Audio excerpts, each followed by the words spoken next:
Kevin Costner can do it all. He's equally as comfortable starring in a romantic comedy as he is in an action or a drama. And he's just as happy going behind the camera and directing a film as he is starring in it. Costner headed for the glittering lights of Hollywood after a chance meeting with Richard Burton on an aeroplane. Burton told him if acting was his dream, he should go after it no matter what. So Costner threw in his marketing job and moved to LA. His first break was a softcore sex film, an experience he didn't enjoy and which helped him realise he was better off waiting for the right opportunity instead of taking whatever role came his way. I feel that what is good for a long time. You know, any material I've found material that I found to be good, I think is timeless. You know, I don't like to try to anticipate what audiences want to see because I think those become fad movies. Costner waited 6 years for his big break, which came in The Big Chill. Unfortunately, his scenes ended up on the cutting room floor, but they led to him being cast in Silverado.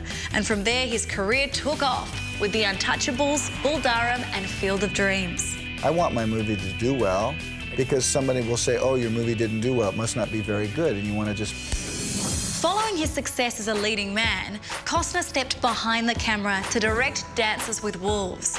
It was a risky move. Many questioned whether audiences would go see the film because it was a Western, because the only star in the film was Kevin, and because at over 3.5 hours, it was a very long film. Boy, you know, I think every picture has its own length in it, has its own timing, has its own sense of rhythm, and we inherently feel that when we watch it.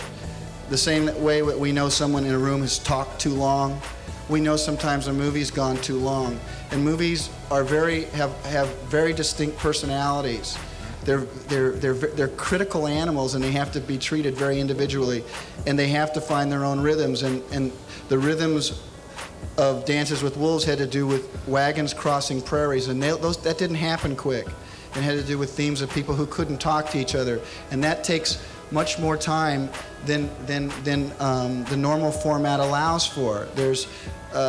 So Dances, I think, found its own timing, and as a result of that, had its own rhythm.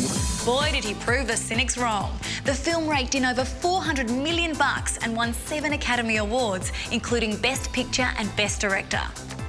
The Oscar was a really exciting thing for me, and for everybody associated with Dances with Wolves. It was a good reminder that movies can be longer, people can enjoy them.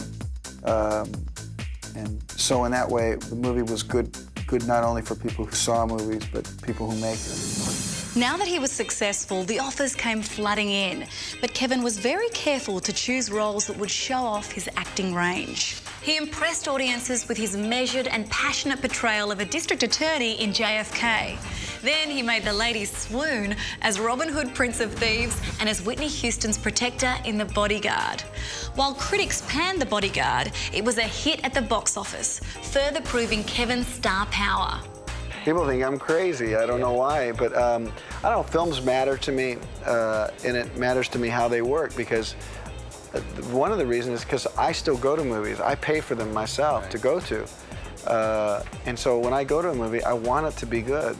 And the only way I know to make it good is to work very hard on it. And sometimes the pressure of that gets big. Kevin's very passionate about filmmaking, refusing to ever do a sequel because he feels it compromises the storytelling. Deep down, people don't want to necessarily see sequels. They'd like to see something new and be touched by it. Costner's luck changed with Waterworld. The epic sci-fi adventure was plagued by mishaps during production, with the set sinking just off the Hawaiian coast and the film's director quitting after constant creative differences with Costner. As if that wasn't enough, the budget soared out of control, and despite decent box office takings, the film only just broke even. Movies are very expensive nowadays, and I think you make them, you try to make them good, and you try to let people know that it's good to go see them, that they'll find value in the movies you're making. Kevin was frustrated by the constant scrutiny of Waterworld's budget. I think it's terrible. I think the only people that should be worried about the budget are the people who are making the movie. Costner's next directorial effort didn't fare too well either. The Postman starred Costner as a drifter in America who tries to reunite the country following a nuclear holocaust. The film was poorly received, and Kevin's career continued its downward spiral. I don't have any negative feelings about The Postman. It's been very hard to get around criticism that seems to follow it, you know, and it's kind of unfounded, I think, and not indicative of how good the movie is. But that's a fight I'm never going to win. Just over time, people who see the movie will come to enjoy it. Those who find the movie and wonder what everybody was talking about. Despite the media flogging he was receiving, Kevin refused to let it get him down. I cannot try to make things in my life trying to please people, because you'll never please anybody, and the person you have the greatest chance of affecting will now not be affected, because you will have brought in all these outside opinions, and what was ever true in your mind has now been diluted into many people's imagination and their ideas. Costner continued directing with the Western Open Range. You'd think wearing both his acting and directing hats at the same time would be confusing, but for Kevin, it's all just part of the filmmaking process. Those hats you're talking about, they're just titles, but you know, I've always in my own mind just not thought of myself just as an actor. You know, somebody contributing to the movie, whether it's picking up a sandbag or just being there for an extra idea if someone wants it. But he admits that calling the shots as the film's director can be challenging at times. The challenges just seem awesome, and I just say that because I'm not flinching about it. Every day it just seems harder than the next on some level, but it's like something that I just feel like I'm not going to let slip by me, and I'm just going to wring every ounce of daylight out of it, and I just am not going to stop until the images almost match up with what's in my mind. And the inspiration is that my friend says, you can do it, you know, even though they'd look at me and I'd kind of be hanging and they go, you know, you can do it. And I'm thinking, how the hell do they know that? And I'm thinking, you do it. But when you look around, you realize nobody's going to do it but yourself. You know, you've got to keep going, and that's the job. One of Kevin's trademarks as a director is that his films move at a slower pace, which is something quite unusual in Hollywood today. This is entertainment. This is movie experience. And I don't like movies that go too fast when I don't know where the characters are going. That actually tires me out. Movies like bam, bam, bam, bam, bam. I'm tired of it, you know? And if a movie has that type of plot, then that's great. Maybe speed, you know, constantly is happening that way. But that's appropriate, but not always for every movie.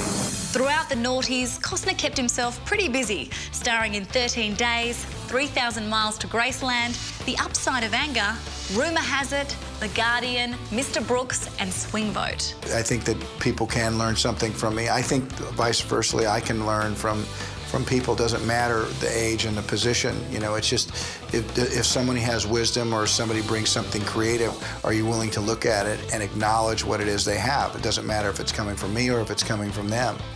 It's just an opportunity. Making movies has given Kevin the chance to travel the world, which he feels has given him a unique perspective on storytelling. I feel like a citizen of the world. I mean, my movies travel the world and I like to go, and I have an open mind to other ideas. I'm not blinded by the American way. It's just my way, but I'm not blinded by it.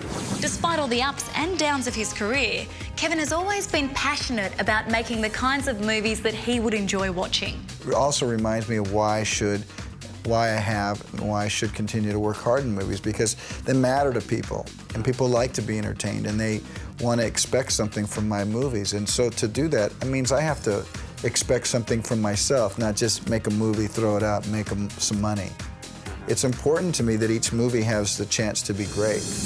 Kevin Costner has made some of Hollywood's most inspirational films, including Field of Dreams and Dances with Wolves. And whether he's acting or directing, there is no doubt that he's a force to be reckoned with. Stay tuned to Star Picks for all of the movies you know and the actors you love. Broadcasting glorious high definition with 5.1 surround sound where available. For more of the best in entertainment news, check out your Movie Network channels. It's all together better, on screen and at mnc.tv.